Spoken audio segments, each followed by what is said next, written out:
नमस्कार दोस्तों, मेरा नाम है विक्रांत और मैं ट्रेवल्स में आपका स्वागत है।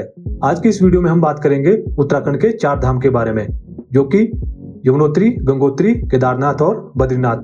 आप इस 4 धाम की यात्रा के साथ साथ किस तरह से उत्तराखंड के कुछ फेमस हिल स्टेशन घूम सकते हैं, ये हैं जैसे कि मसूरी, हर्षिल, चोपटा और औली।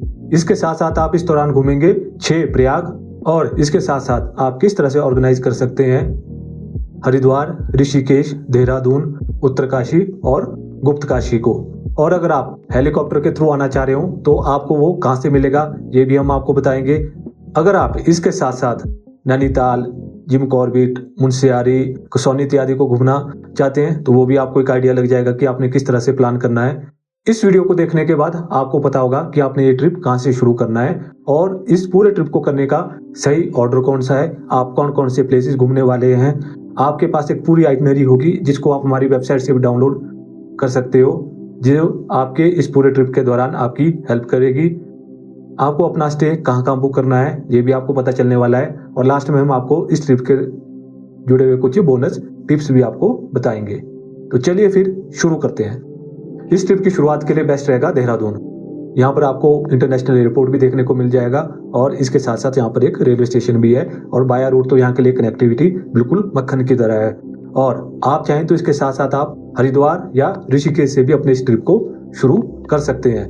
पर अगर आपके पास अवेलेबिलिटी का इशू आ रहा है हरिद्वार, ऋषिकेश या देहरादून के लिए, तो आप कंसीडर कर सकते हैं दिल्ली को अपने प्लेस ऑफ अराइवल के लिए, क्योंकि दिल्ली के लिए आपको फ्लाइट की भी बहुत ज्यादा ऑप्शन मिल जाएंगी और उसके साथ साथ यहाँ पर आपको ट्रेन की भी ऑप्शन काफी मिलने वाली है।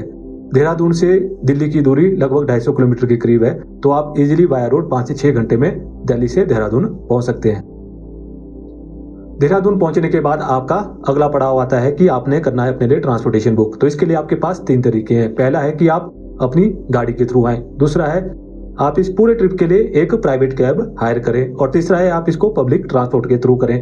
तो सबसे पहले बात करें, अगर आप अपनी प्राइवेट गाड़ी के थ्रू आ रहे हैं तो आप यहाँ पर इजीली ड्राइव कर सकते हैं अगर आपने अपना लाइसेंस किसी जुगाड़ के माध्यम से ना बनाया हो तो। और दूसरा है आप प्राइवेट कैब के थ्रू करें। इसको आप दिल्ली से भी कर सकते हैं, हरिद्वार से भी कर सकते हैं और देहरादून से भी कर सकते हैं। पर ध्यान रखना है कि आप जहाँ से पिक लोगे वहीं पर आप अपना ड्रॉप लेना, ताकि आपको बेस्ट वैल्यू मिल सके। जैसे कि अगर आपने दिल्ली से पिक लिया है तो आप ड्रॉप भी दिल्ली में लीजिए। और तीसरा तरीका होता है बैकपैकर्स के लिए, वो यूज करते हैं पब्लिक ट्रांसपोर्ट। तो उस केस में ये आइटनरी आपके लिए बेस्ट फ्रेंड होने वाली है, क्योंकि इस वीडियो को देखने के बाद आपको पता होगा कि आपने कहां से शुरू करना है, कहां पे अंत करना है, कौन कौन से बीच में प्लेसेस जाएंगे जिनको आपने घूमना है, और आप अपनी 4 धाम की यात्रा की रिसर्च कर रहे होंगे कि आपने किस तरह से करनी है। उसमें ये आपकी काफी हेल्प कर सकती है। तो अब आप देहरादून भी पहुंच गए हैं, आपने कैब भी बुक कर लिए, तो अब बात करते हैं आइटनरी की। तो पहली नाइट का आपका स्टे रहेगा मसूरी में। ये एक पॉपुलर हिल स्टेशन है उत्तराखंड में, और ये देहरादून से लगभग 30 किलोमीटर है। पर देहरादून से जब आप मसूरी की तरफ जाएंगे तो आप पहले रुक सकते हैं झाड़पानी वाटरफॉल में। यहाँ के लिए आपको 2 किलोमीटर का ट्रैक करना पड़ेगा। उसके बाद आता है भट्टा वाटरफॉल और उसके बाद आती है मसूरी लेक। इनको घूमने के बाद आप जा सकते हैं अपने होटल और रिलैक्स कर सकते हैं। बाकी कुछ एक प्लेसेस आपकी स्क्रीन पर शो हो रहे होंगे मसूरी के, आप इन सभी जगहों को तो नहीं घूम सकते हैं, पर आप अपनी एक प्रायोरिटी सेट कीजिए कि आपने कहाँ कहाँ जाना है, आप उनको घूम सकते हैं। और उसके बाद आपने अपना होटल बुक करना है हाईवे के साथ, ताकि आपको जाम की दिक्कत भी ना आए और आपका टाइम भी बच सके। अब बात करते हैं डे 2 की। आज की आपकी यात्रा रहने वाली है मसूरी से जानकी चट्टी के बीच। ये टोटल जो जर्नी रहने वाली है लगभग 150 किलोमीटर की रहने वाली है, और नॉर्मली इसमें 5 से 6 घंटे लगते हैं, पर कई बार हैवी ट्रैफिक की वजह से ये इसमें बढ़ भी सकता है। बाकी जानकी चट्टी बेस है आपकी यमुनोत्री धाम की यात्रा का। तो आप सुबह उठिए, ब्रेकफास्ट कीजिए और अपनी यात्रा की शुरुआत कीजिए क्लाउड एंड से। उसके बाद जाइए केम्प्टी वाटरफॉल, जो कि एक फेमस डेस्टिनेशन है मसूरी की। उसको घूमने के बाद अगर आप चाहें तो आप जा सकते हैं चक्राता या नागटिब्बा के लिए ट्रैक भी कर सकते हैं। पर हम इस ट्रिप को अपने 4 धाम यात्रा के लिए ही कंटिन्यू करेंगे और रुकेंगे पहले लाखा मंडल शिव टेम्पल, उसके बाद हम जाएंगे बरकोट, और बरकोट के 10 किलोमीटर बाद आता है आपका जमदग्नि ऋषि जी का मंदिर, हम वहां पे रुकेंगे। और उसके बाद आप जाएंगे हनुमान चट्टी होते हुए जानकी चट्टी। तो हम यही रिकमेंड करेंगे कि आज रात का जो आपका स्टे है वो आप बुक कीजिए हनुमान चट्टी और जानकी चट्टी के बीच। हो सकता है जानकी चट्टी में ज्यादा क्राउड होने की वजह से आपको अकोमोडेशन ढूंढने में थोड़ी दिक्कत हो।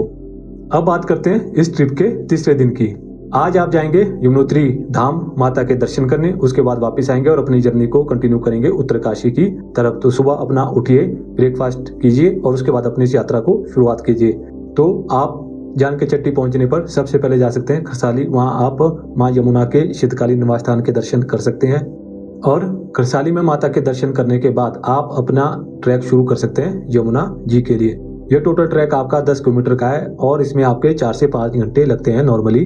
और यमुनोत्री पहुंचने पर सबसे पहले आप तप्त कुंड में स्नान कर सकते हैं। उसके बाद आप माँ यमुना के दर्शन कर सकते हैं और माँ यमुना के दर्शन करने के बाद यहाँ पर नजदीक में ही गणेश गंगा और गरुड़ गंगा है 15 से 20 मिनट की वॉक पे, तो आप वहां पर भी जा सकते हैं। और इसके साथ साथ आप नाग गंगा के लिए भी एक ट्रैक कर सकते हैं। ये लगभग 1 घंटे का रास्ता है, पर इसके लिए आपको हाई लेवल का एक्सपीरियंस चाहिए और कोई लोकल गाइड भी चाहिए। और अगर आप फर्दर कुछ ज्यादा एडवेंचर करना चाहते हैं तो आप यहाँ से सप्तऋषि कुंड के लिए भी ट्रैक कर सकते हैं, जो कि ओरिजिन है माँ यमुना का। ये यहाँ से लगभग 14 किलोमीटर है।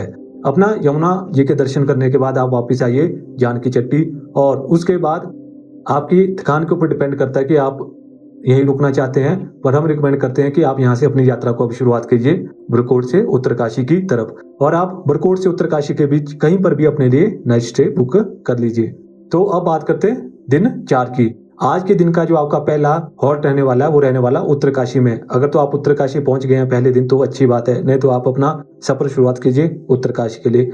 तो उत्तरकाशी पहुंचने पर आप जा सकते हैं काशी विश्वनाथ मंदिर। वहां पर आप बाबा भोलेनाथ के दर्शन कर सकते हैं। जो यहाँ पर काशी विश्वनाथ जी का मंदिर है, भगवान शिव का मंदिर है, और जो बनारस में भगवान शिव का मंदिर है, इन दोनों की लगभग एक ही मान्यता है।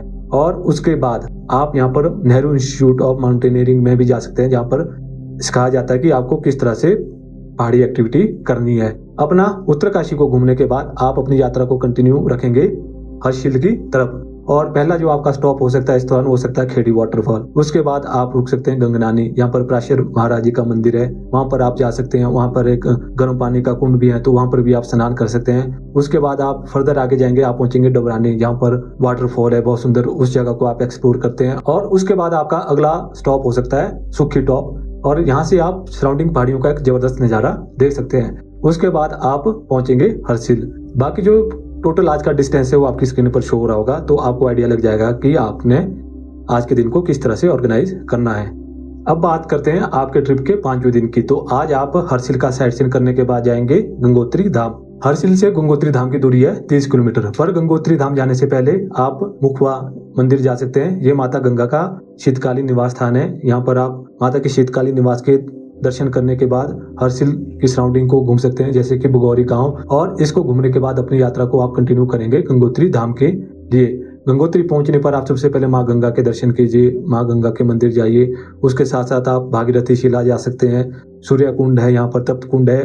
तो अगर आप चाहें इसके अलावा आप ले सकते हैं पटांगना के लिए 1.5 से 2 किलोमीटर की एक हाइक। वहां पर आपको जबरदस्त नज़ारे देखने को मिलेंगे। और इसके साथ साथ इस यात्रा के दौरान आपको बीच में गौरी गुफा, गणेश गुफा, पांडु गुफा इत्यादि भी आप देख सकते हैं। इसके साथ साथ गंगोत्री वही स्थान है जहां से आप गौमुख के लिए 16 किलोमीटर का एक तरफा ट्रैक की शुरुआत कर सकते हैं। अपना गंगोत्री धाम जी के दर्शन करने के बाद आपके ऊपर डिपेंड है, आप गंगोत्री जी में भी रुक सकते हैं और यहाँ से आप फर्दर हर्षिल और उत्तरकाशी की तरफ भी जा सकते हैं अपना नाइट स्टे के लिए। ये टोटली आपके ऊपर डिपेंड है। अब बात करते हैं 6ठे दिन की। आज की जो आपकी यात्रा है वो रहने वाली है गंगोत्री जी से सोनप्रयाग के लिए। तो आज के दिन आपकी बहुत ज्यादा जर्नी रहने वाली, लगभग 350 किलोमीटर। और आज आप गंगोत्री, उत्तरकाशी, घनसाली, गुप्तकाशी होते हुए पहुंचेंगे सोनप्रयाग। और आज के दिन का आपका मेन हॉल्ट रहने वाला है गुप्तकाशी में, जहां पर आप दर्शन करेंगे भगवान शिव के काशीनाथ मंदिर में, अर्धनारीश्वर मंदिर में। इसके साथ साथ आप यहाँ पर मणिकर्णिका कुंड भी घूम सकते हैं। अपना गुप्तकाशी को घूमने के बाद आप सोनप्रयाग के लिए अपनी यात्रा कंटिन्यू कर सकते हैं। तो हम यही रिकमेंड करेंगे कि आज रात के लिए जो आपका नाइट स्टे है वो आप गुप्तकाशी के सोनप्रयाग के बीच में कहीं पर भी बीच में रख सकते हैं। और इसके साथ साथ गुप्तकाशी से सोनप्रयाग के बीच में एक जगह आती है पहले फाटा, जहाँ से हेलीकॉप्टर सर्विस चलती है केदारनाथ बाबा के बेस कैंप के लिए, और दूसरा जो हेलीपैड चलते हैं वो चलते हैं सरसी गांव से। तो आपकी स्क्रीन पर मैप पे शो हो रहा होगा। तो अगर आप हेलीकॉप्टर के माध्यम से आना चाह रहे हैं तो आप यहाँ पर रुक सकते हैं। और अगर आपके पास टाइम है तो बीच में आप कहीं पर भी एक स्टे लेके आप बूढ़ा केदार के लिए भी ट्रैक कर सकते हैं। इसका रास्ता घनसाली से लगभग 1-2 किलोमीटर पहले कटता है। अब बात करते हैं आपके इस ट्रिप के 7वें दिन की। आज के दिन की आपकी यात्रा रहने वाली है बाबा केदार धाम के लिए, पर उससे पहले आप जा सकते हैं त्रियोगी नारायण जी के मंदिर। वहां पर आप भगवान विष्णु भगवान शिव और माता पार्वती के दर्शन कर सकते हैं। ये वही स्थान है जहाँ पर भगवान विष्णु ने माता पार्वती और भगवान शिव की शादी करवाई थी। तो ये लगभग 16 किलोमीटर का राउंड ट्रिप रहने वाला है सोनप्रयाग से। और यहाँ पर आपके लिए बोनस ट्रिप है, अगर आप ऐसे टाइम पे आ रहे हो जब चार धाम यात्रा के लिए रश कम होता है, तो आप जो आपका पिछली नाइट का स्टे है वो आप त्रियोगी नारायण में भी बुक कर सकते हैं। ये एक बहुत ही सुंदर जगह है। तो अपना त्रियोगी नारायण भगवान जी के दर्शन करने के बाद आप वापस आएंगे सोनप्रयाग और वहां से आप शेयर टैक्सी की मदद से जाएंगे गौरीकुंड तक। ये लगभग 6 किलोमीटर है। यहाँ पर प्राइवेट व्हीकल और आपकी पर्सनल गाड़ी नहीं जाएगी, यहाँ पर आपको शेयर टैक्सी की हेल्प से ही जाना होगा। अपना गौरीकुंड पहुंचने के बाद आप मंदाकिनी नदी में स्नान कर सकते हैं और उसके बाद अपनी यात्रा को कंटिन्यू कर सकते हैं केदारनाथ धाम के लिए।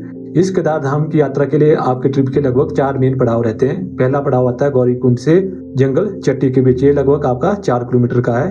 ये रास्ता लगभग नॉर्मल सा ही है। और जंगल चट्टी के बाद आपका फर्दर 3 किलोमीटर का एक चढ़ाई आपको चढ़नी पड़ेगी। उसके बाद आप पहुंचेंगे भीमबाड़ी और भीमबाड़ी से फर्दर 4 किलोमीटर बाद आप पहुंचेंगे लिंचौली और लिंचौली से फर्दर 4 किलोमीटर बाद है आपका केदारनाथ बेस कैंप। यहीं तक आप पहुंच सकते हैं हेलीकॉप्टर की मदद से भी, अगर आप वाया हेलीकॉप्टर आना चाहते हैं। और यहाँ से फर्दर 1 किलोमीटर बाद है आपका केदारनाथ धाम। तो आज का आपका जो रात्रि ठहराव है वो केदारनाथ धाम में ही रहने वाला है। तो अगर आप खुद से पैदल इस यात्रा को नहीं कर सकते हैं तो आप इसके लिए अपने लिए घोड़ा या पोर्टर भी बुक कर सकते हैं। ये आपका सोनप्रयाग से भी हो जाएगा, गौरीकुंड से भी हो जाएगा और बीच में अगर आप कहीं थकते हैं तो आप वहां से भी अपने लिए इसको बुक कर सकते हैं। आज के दिन आप सबसे पहले करेंगे बाबा केदार जी के दर्शन और इसके साथ साथ आप इंजॉय करेंगे यहाँ की खूबसूरत सनराइज को और अपना यहाँ की सराउंडिंग को निहारने के बाद और बाबा भोलेनाथ के दर्शन करने के बाद आप वापिस सोनप्रयाग आएंगे। और सोनप्रयाग पहुंचने के बाद अगर आपने त्रियोगी नारायण जी का मंदिर पहले नहीं घूमा है तो यहाँ पर आप त्रियोगी नारायण जी के मंदिर जा सकते हैं और उसके बाद आप अपनी यात्रा को कंटिन्यू कर सकते हैं गुप्तकाशी की तरफ। और अगर आपने गुप्तकाशी भी आते हुए नहीं घूमा है यहाँ पर मंदिर तो आप अभी उसको घूम सकते हैं। और गुप्तकाशी को घूमने के बाद अगला जो हॉल्ट आपका हो सकता है वो हो सकता है ऊखीमठ। यहाँ पर भी भगवान ओंकारेश्वर यानी कि भगवान शिव का एक बहुत ही भव्य मंदिर है, आप वहां पर दर्शन कर सकते हैं। और ऊखीमठ से लगभग 30 किलोमीटर दूर है चोपटा, जो कि उत्तराखंड का एक बहुत ही जबरदस्त हिल स्टेशन है। और हम आपको यही रिकमेंड करेंगे कि आज रात का आप रात्रि ठहराव ऊखीमठ से चोपटा के बीच कहीं पे भी बीच में ले सकते हैं। और चोपटा वही जगह है जहां से आप तुंगनाथ जी के ट्रैक कर सकते हैं जो यहाँ से 4 किलोमीटर है। और उसके फर्दर 2 किलोमीटर बाद है चंद्रशिला पीक, जहाँ पर भगवान शिव का सबसे ऊंचाई में स्थित मंदिर है। अब बात करते हैं इस ट्रिप के 9वें दिन।